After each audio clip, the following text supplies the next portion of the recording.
Welcome to another deep dive. Ready to explore something new? You bet.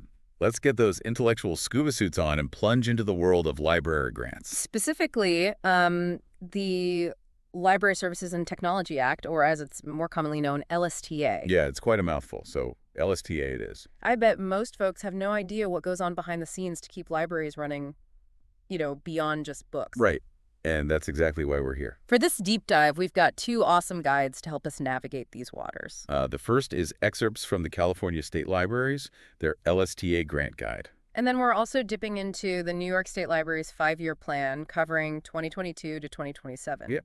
By the end of this, you'll be fluent in LSTA. Whether you're actually considering applying for a grant yourself or just curious about how your local library stays, well, awesome. Easy to do it.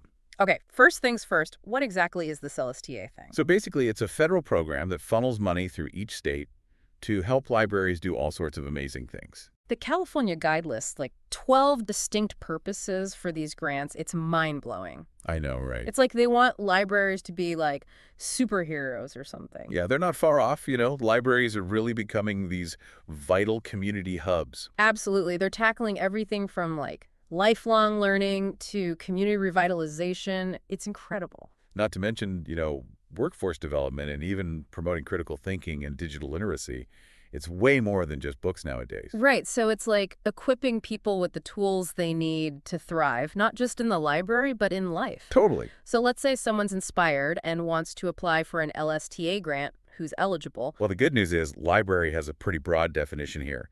Public, school, academic, research, they all fit the bill. Okay, so pretty much any type of library out there has a shot. Yeah, exactly. As long as they meet the other requirements, of course. And speaking of requirements, the California Guide is pretty specific about needing a designated staff member, like someone on-site paid with an MLS or equivalent experience to manage these projects. Yeah, it's not just about having a cool idea. You need the expertise to make it happen. Real people, real skills, that's what makes these grants actually work. Right.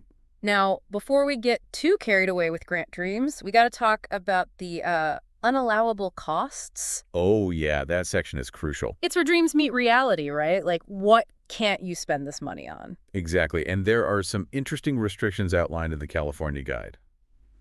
Like what? Spill the tea. Okay, so no permanent installations. Interesting. Like, think about the long-term sustainability of your project. That's key. So no building like a giant Lego castle in the library courtyard. Probably not the best use of LSTA funds, no. Okay, fair enough. What else? And another one is no internet devices for libraries that aren't SIPA compliant.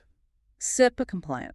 It's the Children's Internet Protection Act, basically making sure the internet's safe for kids. So internet safety is a top priority. Absolutely. So keep that in mind when planning your project. Got it. No giant inflatable reading nooks shaped like a band book, then. Probably not. Best to stick to projects that align with LSTA's core mission, enhancing services and engaging the community. Okay, makes sense. We've got the big picture view of LSTA, who's eligible, what you can't spend the money on. Right. Now let's see how New York is actually using LSTA, putting those dollars to work. Yeah, their 5-year plan is a great example of how states tailor LSTA to fit their specific needs. They've got 4 main goals, all linked to those broader LSTA priorities. They seem very organized. And it's not just random goals. They did a whole needs assessment to make sure those funds have maximal impact. Smart. So what's goal number 1 on their LSTA agenda? Goal number 1 is all about championing lifelong learning. Lifelong learning. I like the sound of that.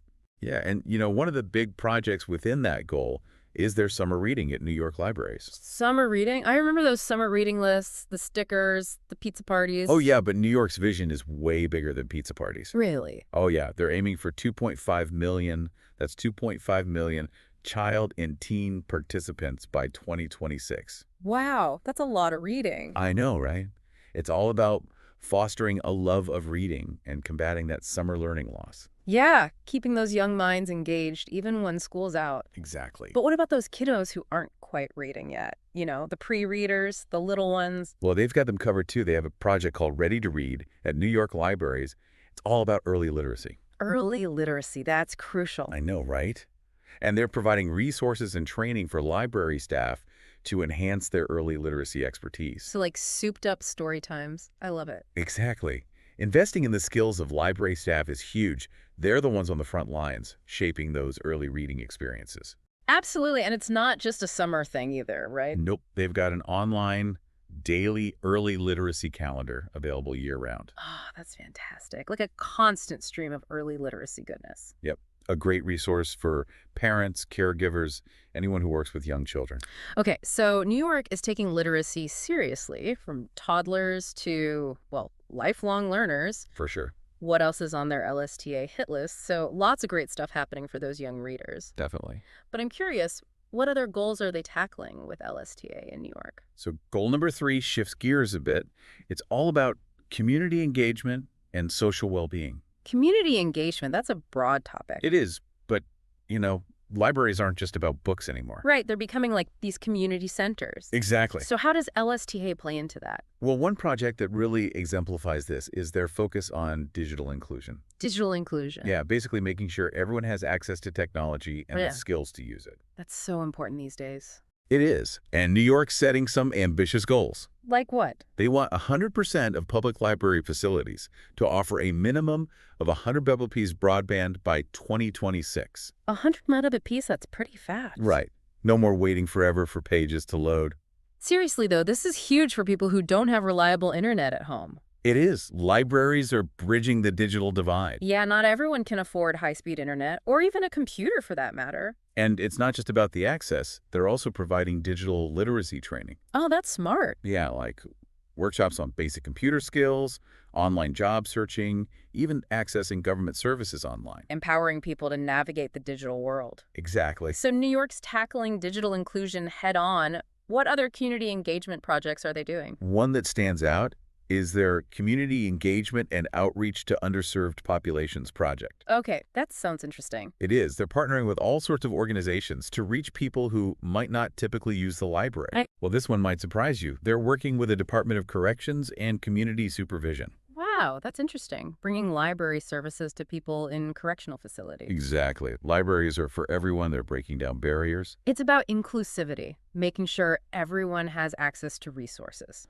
Right, no matter their background or circumstance. Okay, so we've seen how New York's using LSTA to promote lifelong learning and strengthen communities through digital inclusion and outreach. It's really showcasing how libraries are evolving to meet the needs of their communities. They're not just about books anymore, they're like essential community hubs. Totally. And this is just one state.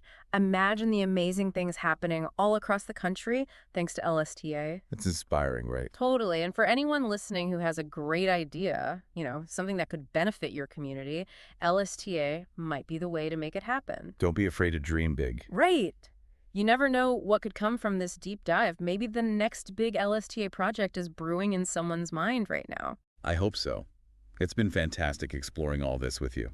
Likewise, and a huge thank you to our listeners for joining us on this LSTA journey. We've covered a lot of ground, from the basics to some real-world examples. Hopefully everyone's walking away feeling inspired and maybe even a little bit empowered. Before we sign off, I do want to leave you with a final thought. Okay, I'm listening. We've seen what LSTA can do, but what about the untapped potential? What opportunities are out there in your community that could be addressed through these grants? That's a great question. Like, what unique challenges could libraries tackle with LSTA funding? Exactly. Maybe the next groundbreaking LSTA project is already taking shape in your mind. That would be awesome. So, to all our listeners out there, don't underestimate the power of your ideas. Go explore those possibilities. Who knows? Maybe we'll be diving deep into your amazing LSTA-funded project in the future. Now, that would be something to look forward to. It would. So, until next time, keep those knowledge-seeking flames burning brightly. And keep diving deep. Wow, it's amazing to think about all the incredible projects happening thanks to LSTA. I know, right? And we've only scratched the surface. There's so much more out there. Exactly. This is just a glimpse into the world of library grants. And for those of you listening who are feeling inspired, like, hey, I have a great idea. Don't let that inspiration fade. Take that next step, Yeah, dive into what your local library is already doing. Maybe start brainstorming your own ideas. You might be surprised at the resources available right in your community. And remember, LSTA is just one piece of the puzzle. There are tons of other grants, partnerships, ways to bring your library vision to life. It's really an exciting time for libraries, wouldn't you say? Yeah, absolutely. They're evolving, innovating, becoming these incredible forces for positive change. And LSTA is helping make that happen. It is. It's been such a pleasure exploring all this with you. Likewise. And a huge thank you to everyone who joined us for this deep dive into the world of library grants. We've learned so much, from the nitty-gritty of LSTA to seeing it in action. Hopefully you're all walking away with some new knowledge, maybe even a little inspiration. So as we wrap up, remember, knowledge is power, but it's what you do with it that really counts. Don't just be a passive listener. Go out there, explore, experiment, maybe even become a champion for your own LSTA project. Couldn't have said it better myself. Thanks again to all our listeners. And keep diving deep. Until next time.